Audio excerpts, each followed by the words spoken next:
Hi, before I get into my presentation, I wanted to just quickly mention that I've been having a lot of issues with my audio recording. I record this a few times over and it'll sound really good and then cut off or get really quiet, then go back to sounding good, and I don't know what it's what's wrong with it, but I had this little microphone and hopefully this is the edition that goes on and I upload. So for my heritage site, I chose the Hiroshima Peace Memorial. My group was the late modern era, and this takes place in World War II, which is well in that area, in Hiroshima, Japan. And in my presentation, I'll be talking about the Peace Memorial, which is very important because of what happened on August 5th, 1945, when the United States dropped the atomic bomb on Hiroshima. I'm going to go over why this occurred, why the United States felt this was the course of action that was needed. I'm going to give a few quotes, firsthand experiences of survivors within this time period. And then I'm going to take a look at the Hiroshima Peace Park, where this monument is currently at, and what's around it. So the Genbaku Dome is what it's called, and this is the only structure left standing in the area after the first atomic bomb exploded.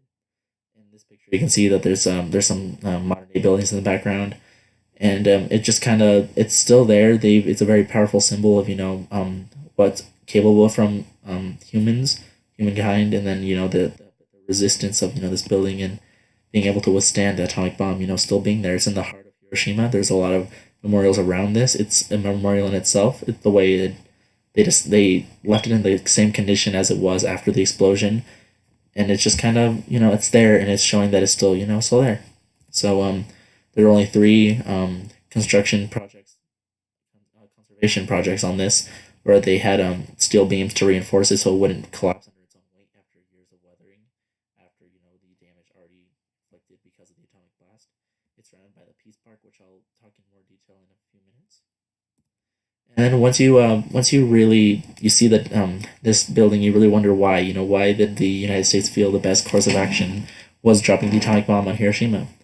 And it's believed that the United States did this is because they wanted to stop further loss of American soldiers in the combats between Japan and the United States. They believe it was a repercussion for Pearl Harbor, where the Japanese had kamikaze pilots fly their planes into U.S. naval ships on Pearl Harbor in Hawaii. The only alternative to this atomic assault was an invasion of Japan, which they believe they would have lost massive amounts of soldiers, and they believe this was a way of accomplishing the same goal of invading Japan while not having to risk those soldiers. So the United States, this is a piece of propaganda used by the United States that to avenge Pearl Harbor, that the United States did not want to be in World War II. They made it clear, their president made it clear to the citizens, that they do not want to be involved in European conflicts. And this is exactly what this was. This was a European conflict. They did not want to be involved. Pearl Harbor occurred. It gave them a reason to declare war on Japan. The United States fought two battles against the Japanese, and what made the Japanese much more dangerous than other countries that they could have fought is that they did not give up. They would not surrender. Other countries, when they realized they were going to lose a battle, would surrender. They did not surrender. They would fight till the very end. They fought with honor. They would just not give up. And this with kamikaze pilots would make it very difficult, to fight against them. The atomic bomb cost about $2 billion to construct and research for the United States. It's equivalent to 3 or 4 times more powerful than a typical aerial assault raid of the time, which is a massive amount because those raids themselves were very devastating to towns or villages or cities. Was very devastating to them. They had bunkers, as we read in the book, where they had to go in and hide for hours because of these raids, and this is 3 to 4 times that amount in one bomb at one time in one concentrated area. This one bomb killed 202,118 people, which is a massive number for just one bomb to do. Just got this one.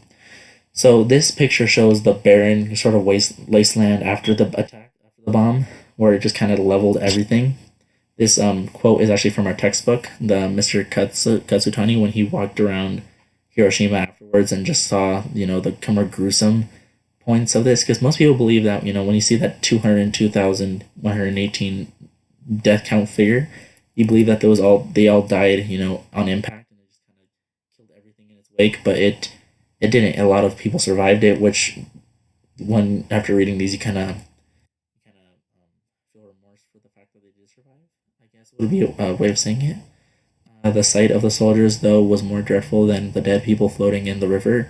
I came into, I don't know how many burned bodies hips up, and where the skin had peeled, their flesh was wet and mushy. Must have been wearing their military caps because their black hair on the top of their heads was not burned. It made them look like they were wearing black lacquered bowls. So it just kind of shows a kind of more the gruesome side of the way people were after this bomb. And this picture in the background is a mushroom cloud. Is what in this quote over here he talks about the mushroom cloud and what they saw, and it's just the big cloud of smoke left after the bomb hits and makes a mushroom shape. And they had no faces. Their eyes, noses, and mouths had burnt away, and it looked like their ears had melted off. It was hard to tell from back. This really shows more of the gruesome aspect of how these people were left after this. In the background is very significant because that's the dome in the background. That's how the surrounding area was just barren, was just a bunch of rubble and destruction, and the dome was still there. It's still standing, which is very very impressive for this dome to be still standing when everything else was destroyed. And the quote is towards here. This actually talks about him once he realized what had happened, going to get help, and his reaction and people's reaction towards the idea, that Hiroshima would be fine. Towards Hiroshima, I saw a big black cloud go billowing up like a puffy summer cloud. Knowing for sure that something terrible had happened in the city, I jumped down from the storehouse and ran as fast as I could to the military post at Hatasachi.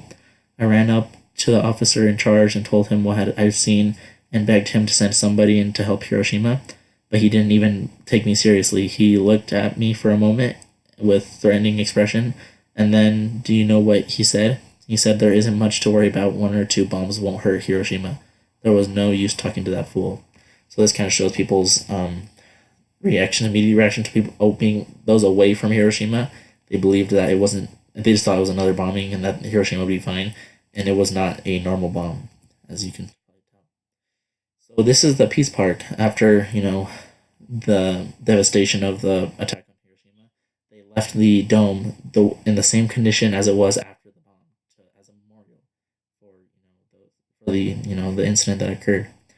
The park's located was the location of the park was the busiest area of Hiroshima at the time.